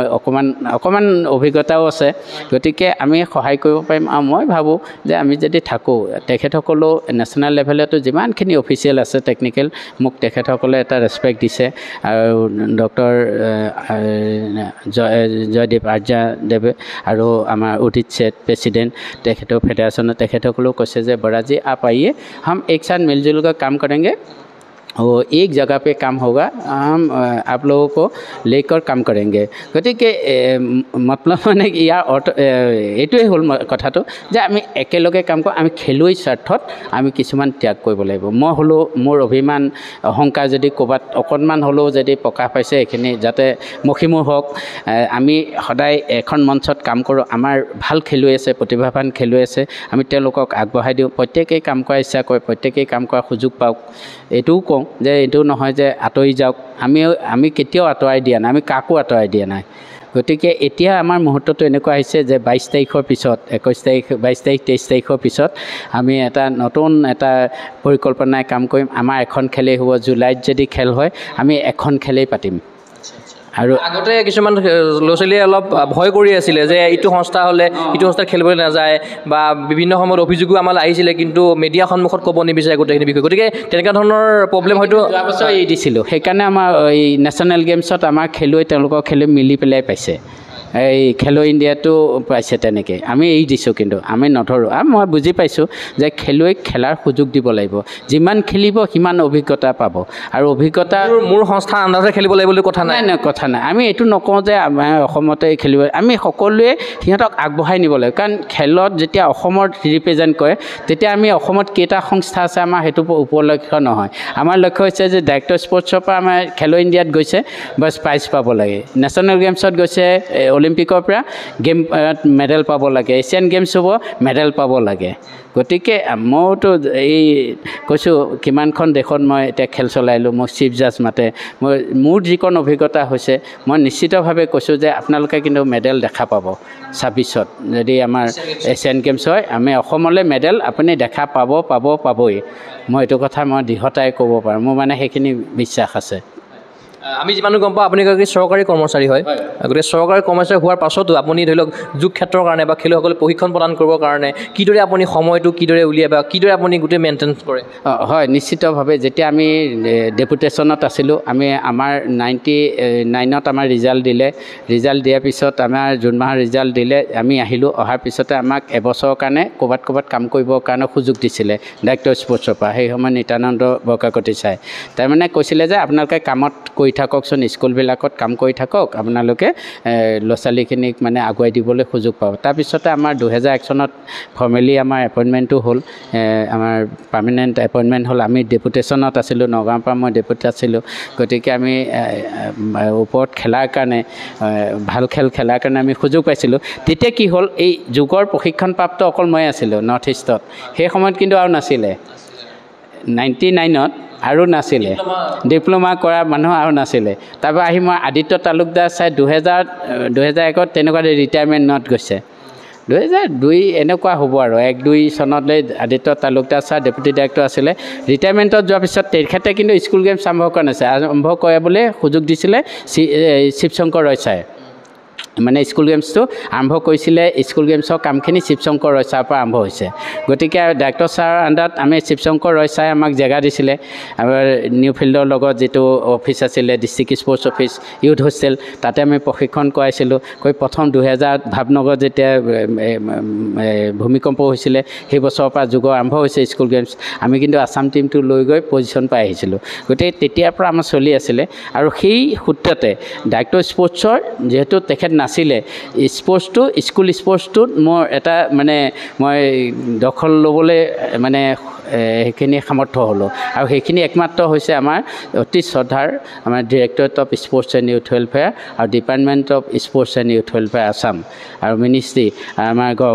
অসম চৰকাৰৰ প্ৰতিজন ব্যক্তি প্ৰতিজন মানে মন্ত্ৰী বিধায়কৰ সহযোগ আছিলে যাৰ কাৰণে আমি এই ডাইৰেক্টৰ স্পৰ্টছৰ পৰা মোক তেখেতসকলে সুযোগ দিছিলে যে যোগাটো ডেভেলপ কৰি যাওক আপোনালোকে কৰি যাওক আমাক কিবা সহায় লাগিলে আমাক ক'ব তেনেকৈ আমি কৰি আহিছিলোঁ মোক বাহিৰলৈ যোৱাৰ সেইখিনি অফিচিয়েলি সেইখিনি লেটাৰ সেইখিনি সদায় দি আহিছিলে পাৰ্মিশ্যন দি আহিছিলে আৰু তেনেকৈ আহি এতিয়া আমি এনেকুৱা হ'লোঁ যে আমাৰ স্কুল গেমছ বুলি ক'লে নগাঁও এই অফিচত প্ৰশিক্ষণ দেখিছে আপুনি কি সুন্দৰ এটা পৰিৱেশ ইয়াতে হোষ্টেল আছে ইয়াতে আমাৰ বহুতখিনি জেগা আছে প্ৰেক্টিছ কৰা ঠাই আছে ইয়ালৈকে আহে আৰু ইয়াৰ পৰাই আমি ডাইৰেক্টৰ স্পৰ্টছৰ টীমটো প্ৰিপেয়াৰ কৰি দিওঁ আৰু সেইকাৰণে মেডেল পায়েই আমাৰ মেডেল নাহেৰে মই এতিয়া ব্ৰহ্মপুৰত মোক ডেপুটি কৰিছিলে তাৰপিছত আমি খেল মহাৰণৰ কাৰণে মোক ব্ৰহ্মপুৰ সমষ্টি দায়িত্ব দিলে 28টা পঞ্চায়ত এটা ULB গতিকে এইখিনি কৰোঁ তাৰ বাদেও ডিষ্ট্ৰিক্টৰ আমাৰ নিৰ্বাণ চেণ্টাৰ মই ৰাতিপুৱা পুৱা ভাগত যোগৰ প্ৰশিক্ষণত সহায় কৰোঁ এতিয়া স্কুল গেমছৰ এইখিনিত মই সহায় কৰোঁ এছিয়ানৰ কাৰণে বা নেশ্যনেলৰ কাৰণে প্ৰিপেয়াৰেশ্যনত সহায় কৰি দিওঁ স্কুলত তেনেকৈ চেম্পিয়ন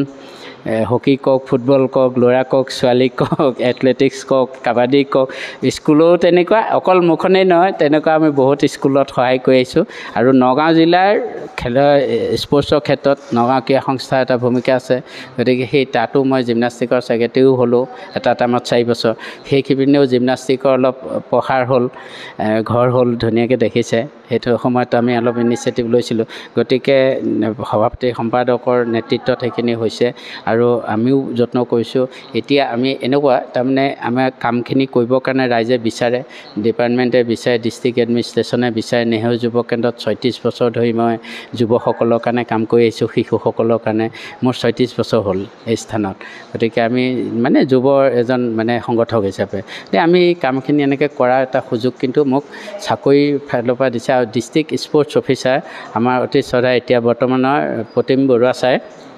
আমাক যিখিনি কাম দিছে আমি নিয়াৰিকৈ কৰিবৰ কাৰণে যত্ন কৰিছোঁ আৰু তেখেতসকলৰ নেতৃত্বত আমাৰ ডাইৰেক্টৰ ছাৰৰ নেতৃত্বত আমি কিন্তু বহুতখিনি খেলৰ ক্ষেত্ৰত বহুত আগুৱাই গ'লোঁ মেডেল হায়েষ্ট মেডেল আমাৰ নগাঁৱৰ পৰাই আপুনি পাব প্ৰত্যেকটো ক্ষেত্ৰত কি খেল মহাৰণেই কওক বা আমাৰ অন্য টুৰ্ণামেণ্ট যিমানখিনি আমাৰ খেলো ইণ্ডিয়া কওক হিমা খেলতেও আমি পঠাইছোঁ হিমাক আমি চিলেক্ট কৰি পঠাইছিলোঁ তেতিয়া মই এথলেটিক্সৰ চিলেক্ট হওঁ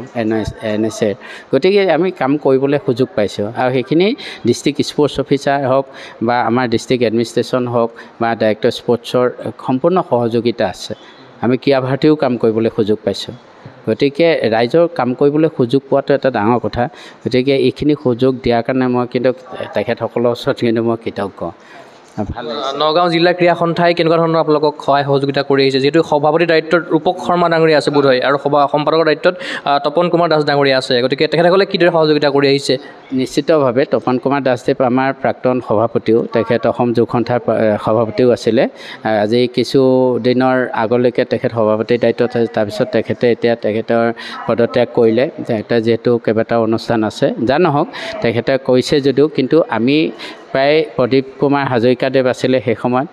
তেখেতেও আমাক বহুকেইখন ৰাজ্যিক পৰ্যায়ৰ প্ৰতিযোগিতা অনুষ্ঠিত কৰাৰ সুযোগ দিলে ৰাজ্যিক জিলা পৰ্যায়ৰ প্ৰতিযোগিতা অনুষ্ঠিত কৰাৰ সুযোগ দিলে আমি আমাৰ পঞ্চম যিটো আন্তঃৰাষ্ট্ৰীয় যোগ দিৱস হৈছিল আমি তাত পাতিছিলোঁ সকলোৱে আমাক সমানে সহযোগ কৰিলে আৰু প্ৰতিখন খেলত আমি সহযোগ কৰোঁ গতিকে এটা নিবিড় সম্পৰ্ক আমাৰ জিলা ক্ৰীড়া বিষয়া কাৰ্যালয়ে আমি প্ৰতিগৰাকী কৰ্মীৰ লগত আমাৰ নগাঁও ক্ৰীড়া সংস্থাৰ এটা নিবিড় সম্পৰ্ক আছে। আমি প্ৰত্যেকেই আমাৰ খেলুৱৈ আগবঢ়াই নিয়াৰ কাৰণে আমি প্ৰতি মুহূৰ্তত আমি সকলোৱে কাম কৰি যাওঁ। বিভিন্ন ক্লাবৰ ময়ো খেলিছোঁ, মই 3বাৰকৈ ইণ্ডিপেণ্ডেন্স কাপত ফুটবল খেলিছোঁ। বৰ্তমান জড়িত হৈ আছে নেকি আপুনি? মই কিন্তু এতিয়া মানে কমিটিত নাই, কিন্তু মানে এতিয়া আমাৰ চিলেক্টৰ হিচাপে ছাব কমিটিত আমাক ক'ৰবাত ছাব কমিটিৰ দায়িত্ব দিছে, এথলেটিক্সত দিয়ে বা তেনেকৈ ছুইমিঙতো সমীৰ হাজৰিকাদেৱে তেনেকৈ দিয়া কথা কৈছে। গতিকে আমি কাম কৰা এটা মানে সুযোগ দিলে আমি যিখিনি দিয়ে আমি কৰিবলৈ যত্ন কৰোঁ আৰু তেনেকুৱা। আমাৰ কিন্তু মানে এটা কি মই উদিতাক লৈ অকণমান মই এতিয়া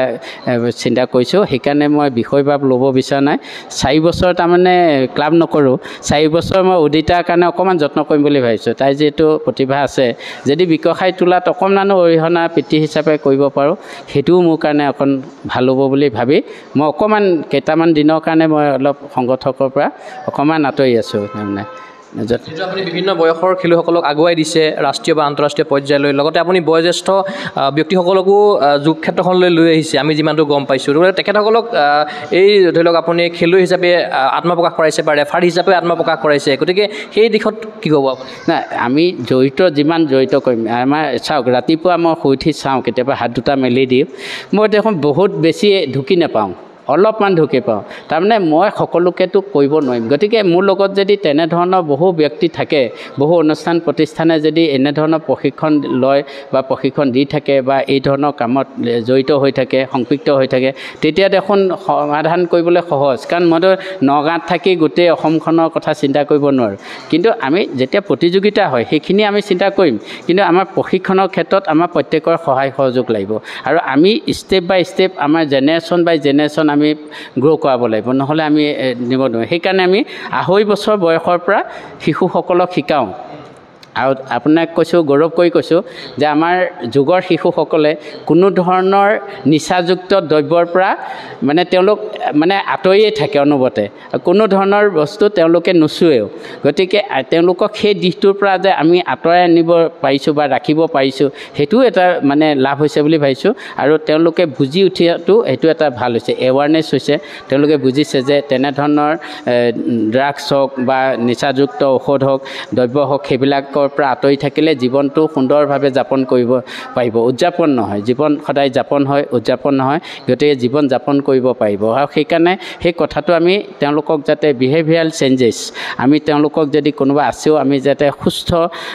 সবল সমাজ গঢ়াত তেওঁলোকক যাতে একোগৰাকী সবল নেতৃত্ব দিব পৰা নাগৰিক হিচাপে গঢ়ি তুলিব পাৰোঁ, সৰুৰ পৰাই শিক্ষা দি আমি ব্যৱস্থা কৰিছোঁ। যোগ শিক্ষা কিন্তু ইয়াৰ এটা চাৰিত্ৰিক দিশত, আধ্যাত্মিক দিশত, সামাজিক দিশত,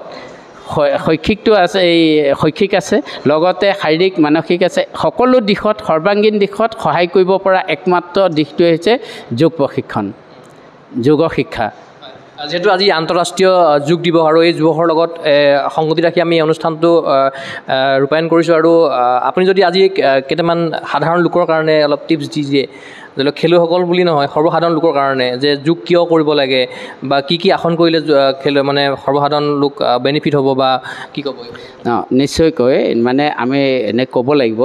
যে আমাৰ যোগৰ 8টা অংগ আছে: যম, নিয়ম, আসন, প্ৰাণায়াম, প্ৰত্যাহাৰ, ধাৰণা, ধ্যান, সমাধি। ইয়াৰ ভিতৰত আমি যম হ'ল আমাৰ কেইটামান মানে ব্ৰত: অহিংস, সত্য, অস্তেয়, ব্ৰহ্মচৰ্য, অপৰিগ্ৰহ। আৰু তেনেকৈ নিয়মৰ হৈছে শৌচ, সন্তোষ, তপ, শ্ৰদ্ধা, ঈশ্বৰ প্ৰণিধান। এইকেইটা আমি শিশুসকলক, যুৱকসকলক মানে আৰু জ্যেষ্ঠসকলকো আমি নিয়মিতভাৱে এইকেইটাৰ প্ৰতি আকৰ্ষিত কৰি থকাটো নিতান্তই বাঞ্ছনীয়। সৎকৰ্ম তাৰে এটা শুদ্ধিকৰণ, অন্তৰ্শুদ্ধি আৰু বহিঃশুদ্ধি, এইকেইটা লাগে। তাৰপিছতে আহিলে আমাৰ ব্যায়াম কি বা ফিজিকেল এক্সাৰচাইজ কি? তাৰমানে আমাৰ শৰীৰৰ অংগ প্ৰত্যংগসমূহক আমি সংকোচন আৰু সম্প্ৰসাৰণ কৰা। গতিকে যেতিয়া আমি সংকোচন আৰু সম্প্ৰসাৰণ কৰিম, তেতিয়া আমি শ্বাস প্ৰশ্বাস নিয়ন্ত্ৰণ কৰিম, সেইটোৱে হ'ব যৌগিক ব্যায়াম। আৰু যেতিয়া শ্বাস প্ৰশ্বাস নিয়ন্ত্ৰণ নকৰাকৈ কৰিম, সেইটো হ'ব সাধাৰণ ব্যায়াম। গতিকে যৌগিক ব্যায়াম কৰিলে কি হ'ব? শ্বাস প্ৰশ্বাস নিয়ন্ত্ৰণ কৰি যেতিয়া আমি শৰীৰত আমি ব্যায়াম কৰিম, তেতিয়া আমাৰ সৰ্বত্ৰে শৰীৰৰ মানে উন্নতি হয়। সেইকাৰণে আমি যে উশাহ লওঁ, প্ৰাণ, আপান, উৰাণ, ব্যান সমান 5টা প্ৰকাৰত যায়। এই ব্যান যিটো প্ৰকাৰ, সেইটো যেনেকৈ আপোনাৰ মানে গোটেই সৰ্বত্ৰে শৰীৰৰে মানে বিয়পি পৰে। সেইকাৰণে দীৰ্ঘ শ্বাস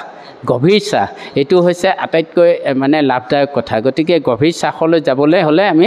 মানে প্ৰাণায়ামৰ অনুলোম বিলোমকে ধৰি আমি 10টা প্ৰাণায়াম আমি কৰাটো বাঞ্ছনীয় তেনেকৈ ধ্যান হৈছে মেডিটেশ্যন হৈছে যে concentrate on a particular object তাৰমানে কোনো এটা বস্তুত মনোযোগ নিবন্ধ কৰা গতিকে মনোযোগ নিবন্ধ কৰিবৰ কাৰণে ছাত্ৰ ছাত্ৰী একাগ্ৰতা বঢ়াবৰ কাৰণে আমি কি কৰোঁ ধ্যান কৰোঁ সেইকাৰণে স্কুলীয়া ছাত্ৰ ছাত্ৰী কলেজীয়া আৰু ইউনিভাৰ্চিটি ছাত্ৰ ছাত্ৰীসকলৰ মেডিটেশ্যন কৰাটো অত্যন্ত বাঞ্ছনীয় কমেও 5 মিনিট সময় যদি পুৱাৰ ভাগত যদি মেডিটেশ্যন কৰিলে তেওঁলোকে দিনটোৰ কাৰণে এটা সকাহ পাব আৰু শাৰীৰিকভাৱে মানসিকভাৱে তেওঁলোক কিন্তু সুস্থ হৈ থাকিব এইটো সহায় কৰিব আৰু যোগাসনৰ জৰিয়তে আমি কিছুমান ৰোগ নিৰাময় কৰিব পাৰিম কিছুমান প্ৰিভেণ্টিভ মেজাৰ হ'ব তাৰমানে প্ৰিভেনশ্যন ইজ বেটাৰ দেন কিয়ৰ গতিকে সেইটো সংস্কৃতত কৈছে যে প্ৰক্ষালনদ্ভি পংকস্য দূৰাত অস্পৰ্শনাংবৰম অৰ্থাৎ বোকা লগাৰ পিছত ধোৱাতকৈ বোকা নলগাকৈ আমি পাৰ হৈ যোৱাটো শ্ৰেয় বুলি কৈছে গতিকে আমি সুস্থ হৈ থাকোঁ আমি কিয়নো ৰোগৰ ওচৰলৈ যাওঁ গতিকে ৰোগ নিৰাময় কৰিম যাৰ হৈছে নিৰাময় হ'ব আৰু যিসকলৰ হোৱা নাই তেওঁলোকে ৰোগমুক্ত হৈ থাকিব গতিকে ৰোগমুক্ত ভাৰত নচামুক্ত ভাৰত আৰু ফিটনেছ হয়নে fit Bharat fit nation fit citizen fit nation গতিকে যদি আমাৰ নাগৰিকসকল সুস্থ হৈ থাকে তেতিয়া ৰাষ্ট্ৰখনো সুস্থ গতিকে সেই কথা মানে সাৰোগত কৰি আমি সকলোকে ক'ম যে অকণমান মানে দৈহিক ব্যায়াম কৰাটো নিতান্তই বাঞ্ছনীয় আমি ৰাতিপুৱাই হওক বা আবেলিয়েই হওক দিনতেই হওক বা সন্ধিয়াই হওক যেতিয়াই নহওক আমি সময় পালে কিন্তু অকণমান আমি অন্য নহ'লেও প্ৰাণায়াম অলপ অকণ ধ্যান এইবিলাক কৰিব লাগে আৰু টোপনি নাহিলেও আমাৰ যিটো তাতক মেডিটেশ্যন কৰিব লাগে তাতক ধ্যান কৰিব লাগে তেতিয়া মানুহৰ টোপনি আহে নহ'লে টোপনি নহাকৈও বহুত মানুহ ৰাতি উজাগৰে কটায় গতিকে তাতক মেডিটেশ্যন কৰিলে জ্যোতি তাতক কৰিলে আমাৰ টোপনিটো মানে নিয়মীয়া হ'ব এতিয়া নিয়মীয়া হ'লে আমাৰ স্বাস্থ্যটো ঠিক হৈ থাকিব বহুতো কনষ্টিপেশ্যন হয় লেট যিটো মানে নাইট মানে শোৱাটো সেইটো নিয়মটো আমি আঁতৰাই দিওঁ সৰু ল'ৰা ছোৱালীখিনিক আমি সেইটোৰ পৰা আঁতৰাই দিওঁ আমি জ্যেষ্ঠসকলকো তেনেকৈ আঁতৰাই দিওঁ গতিকে শোৱাৰ সময়ত শুবলৈ সোনকালে শোৱা সোনকালে উঠা তেতিয়া স্বাস্থ্য কিন্তু বৰ্তি থাকিব অন্যথা কিন্তু আমি যদি পলমকৈ উঠা অভ্যাস কৰোঁ তেতিয়াহ'লে কিন্তু আমাৰ স্বাস্থ্য কিন্তু বৰ্তি নাথাকে সেইকাৰণে আমাৰ বেমাৰ আজাৰে আমাক আৱৰি ধৰে আমাৰ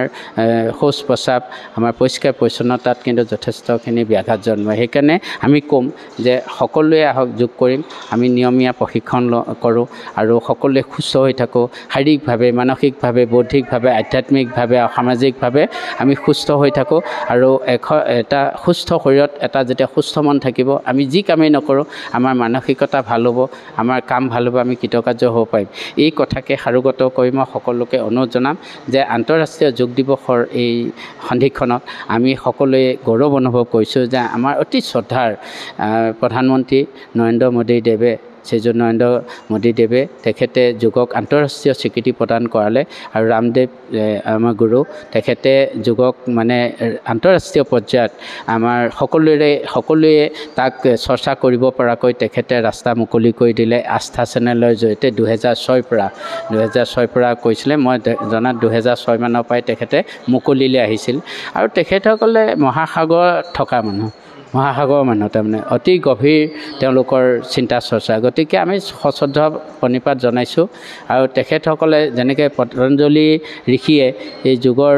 যেনেকৈ লিখিতভাৱে দি থৈ গৈছিলে পদবিলাক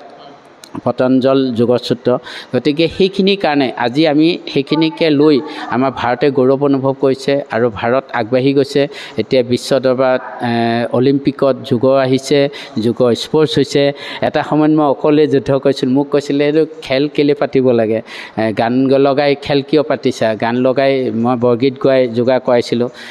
মাটি আখৰা কৰাইছিলোঁ যে মোক তেতিয়া গালি পাৰিছিলে তেতিয়া মই কৈছিলোঁ বাইদেউ এদিন আপোনালোকে গম পাব দিয়ক আজি বাৰু এনেকৈয়ে থাকক 2000 চনত আজি এনেকৈ থাকক কৰকচোন বাৰু কিন্তু এদিন আপোনালোকে আদৰি ল'বগৈ দিয়ক আজি কিন্তু মই সগৌৰৱে ক'বলৈ মন যায় যে এটা সময়ত মই কথা শুনিছিলোঁ কিন্তু সেই সময়ত মই অকলে ডেমনষ্ট্ৰেশ্যন দিছিলোঁ কলেজত গৈ স্কুলত গৈ ক্লাবত গৈ পেলাই বহুত ঠাইত মই অকলে ডেমনষ্ট্ৰেশ্যন দিছিলোঁ খুব কম আছিলে যেনেকৈ আদিত্য তালুকদাৰ ছাৰে ডাইৰেক্টৰ স্পৰ্টছত দিছিলে কিন্তু তেখেতৰ পিছত ট্ৰেইনিংখিনি কৰিবলৈ সুযোগ লাভ কৰিছিলোঁ মই আমাৰ শুভাশিষ কৰ্চাইও কৈছে উমাচলত কৰিলে তেখেত 14 চনত তললৈ নামি আহিলে আমাৰ লগত এতিয়া একাত্মবোধ হ'ল আমি গুৰু হিচাপে তেখেতক মানি আছোঁ তেখেতৰ কাম কাজখিনি আমাক উৎসাহিত কৰি আছে গতিকে আমি গুৰুসকলৰ ওচৰত আমাৰ শ্ৰদ্ধা নিবেদন কৰিয়ে থাকিম সদায় থাকিব কিন্তু এই যিটো কথা সেই সময়ত গালি পোৱা কোনোবাই আমাক কটু কথা কোৱা মই সেইখিনি সহজভাৱে ল'ব পাৰিছিলোঁ হয়তো সেইটোৱে আমাক সহায় কৰিলে নেকি তাৰ ধৈৰ্য ধৰাৰ কাৰণে আজি মই মানে যিটো ৰিদমিক যোগা আৰ্টিষ্টিক যোগা কোনে পায় অসমে পায় গ'ল্ড মেডেল অসমে গ'ল্ড মেডেল পায় এতিয়া খেল হিচাপে যেতিয়াই স্বীকৃতি লাভ কৰিলে আহি গ'ল এতিয়া মাটি আখৰা মোৰ এটা ট্ৰাষ্টৰ জৰিয়তে মই জড়িত ট্ৰাষ্টৰ জৰিয়তে আমি মাটি আখৰাও আমাৰ চৰ্চা আছে এতিয়া আমি যোগ খেলুৱৈসকলক মাটি আখৰাও কওঁ এতিয়া এইটো কাৰণে মোৰ লাভ হৈছে তে মই সেইকাৰণে ভাল পাওঁ আৰু যোগাটো এতিয়া আন্তঃৰাষ্ট্ৰীয় যোগ দিৱসৰ এনেও এটা সন্ধিক্ষণত আপোনালোক আহিলে ৰাইজৰ মাজলৈ বাৰ্তা কঢ়িয়াই দিব আপোনালোকেই বাৰ্তাবাহক গতিকে এই কথাখিনি আপোনালোকৰ মনলৈ অহাৰ কাৰণে মোৰ অন্তৰৰ পৰা মই সশ্ৰদ্ধ প্ৰণাম জনাইছোঁ আপোনালোকক আপোনালোকে কৃতাৰ্থ কৰিলে আমাক কৃতাৰ্থ কৰিছে আৰু আমাক কৃতাৰ্থ কৰাই নহয় অসমৰ ৰাইজক যে আপোনালোকে এই খবৰটো দিছে যে যোগ কৰক সুস্থ হৈ থাকক যোগে ৰোগ নিৰাময় কৰে গতিকে যোগৰ জৰিয়তে আমি সুস্থ পৰিৱেশ বৰ্তাই ৰাখিব পাৰোঁ যোগৰ এতিয়া সৰ্বত্ৰে যোগৰ চৰ্চা হৈছে সৰ্বত্ৰে যোগৰ প্ৰয়োজন হৈছে গতিকে সেই যিটো কথা সেইখিনি কথা এটা সময়ত এজন মানুহে বা দুজন মানুহে চিন্তা কৰিছিলে এতিয়া গৈ আমাৰ পতঞ্জলি ঋষিয়ে সেইখিনি লিখি থৈছিলে পদ হিচাপে সেইকাৰণে কৈছে যে যোগেন চিত্তস্য পদেন বাচা মলম শৰীৰস্য স্ববৈদ্যকেন উপকাৰোত্তম পৱনম মণিনাম পতঞ্জলিম প্ৰাঞ্জলি ৰাণতো অস্মি গতিকে সেইজন পতঞ্জলি ঋষিৰ ওচৰত মই সশ্ৰদ্ধ প্ৰণাম জনাইছোঁ যিজনে পদ আকাৰে যেনেকৈ ব্যাকৰণে ভাষাৰ ক্ষেত্ৰত যেনেকৈ যোগে আমাৰ মল ত্যাগ বা অন্যান্য আমাৰ যে শৰীৰৰ যিখিনি বাহ্যকৰণ সেইখিনি বা শৰীৰৰ শুদ্ধিকৰণ এইখিনি তেনেকৈ পতঞ্জলি ঋষিয়ে এই পদৰ জৰিয়তে যোগক যে লিখিতভাৱে যিটো ৰূপ দি গ'ল সেইটোৱে আজি সৰ্বত্ৰে তাৰ প্ৰচাৰ হৈছে আৰু চৰকাৰেও সেইটোত গুৰুত্ব দিছে সেইকাৰণে চৰকাৰৰ ওচৰতো আমি কৃতজ্ঞ আৰু প্ৰতিটো অনুষ্ঠান প্ৰতিষ্ঠানৰ ওচৰত আমি কৃতজ্ঞ কাৰণ কিয় তেখেতসকলে সহযোগ নকৰিলে আমি কিন্তু একো নহয় শূন্য মই অকলে একো নহয় পৃথিৱীত গতিকে সেইকাৰণে কৈছোঁ যে মই আঁকোৱালি ল'ব নোৱাৰিম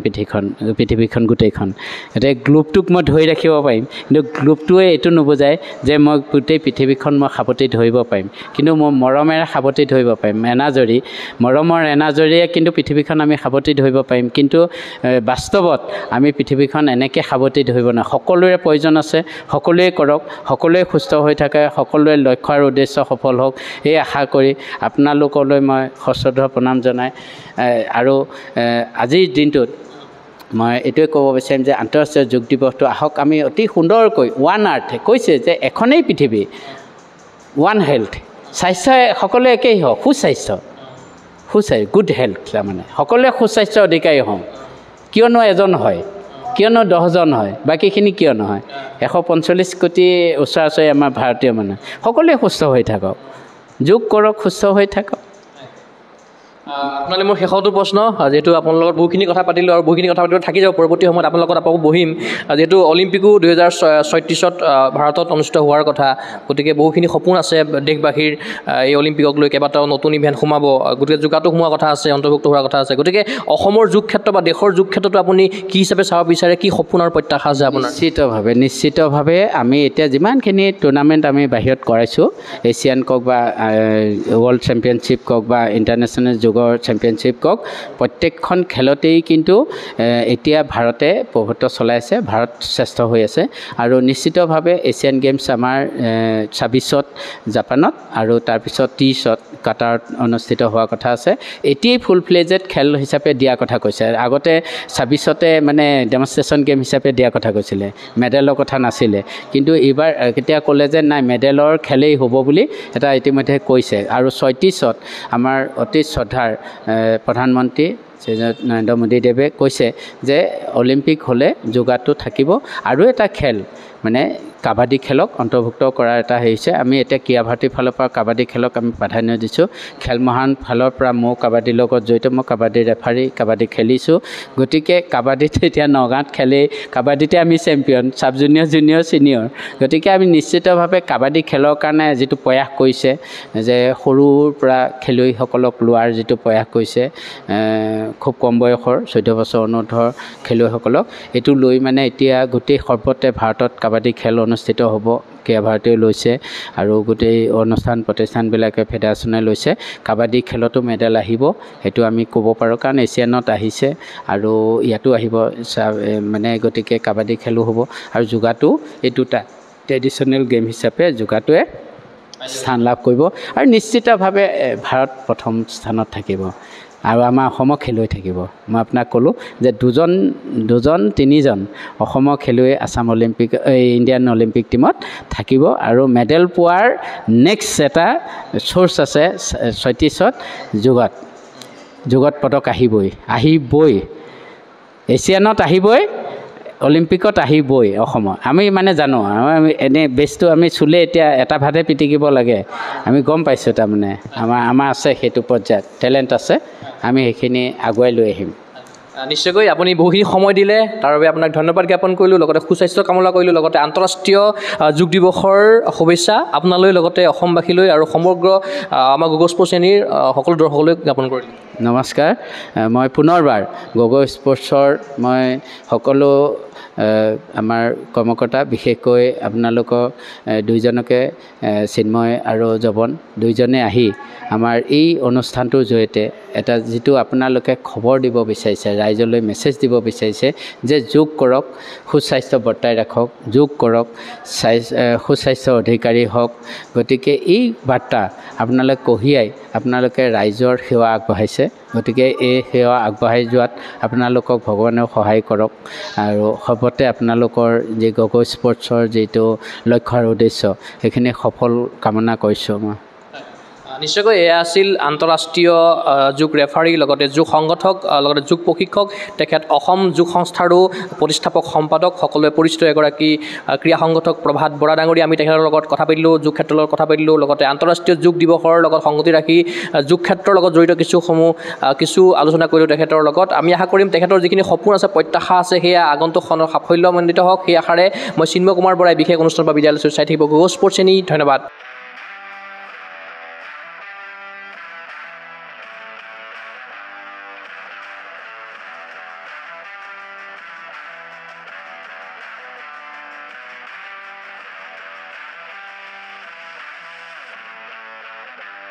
ফিজিকেল এডুকেশ্যন বিষয়ত ডিগ্ৰী পাঠ্যক্ৰমৰ কাৰণে অসম তথা উত্তৰ পূৰ্বাঞ্চলৰ প্ৰথমখন শিক্ষানুষ্ঠান অভিৰুচি ইনষ্টিটিউট অৱ ফিজিকেল এডুকেশ্যন 2 বছৰীয়া ফিজিকেল এডুকেশ্যনৰ BPEd পাঠ্যক্ৰম আৰু 4 বছৰীয়া BPES পাঠ্যক্ৰমৰ বাবে নামভৰ্তি চলি আছে বিতংকৈ জানিবৰ বাবে আজি যোগাযোগ কৰক যোগাযোগৰ নম্বৰসমূহ হৈছে 9435100098 700222 33540 88765210998 website www.aipguwahati.in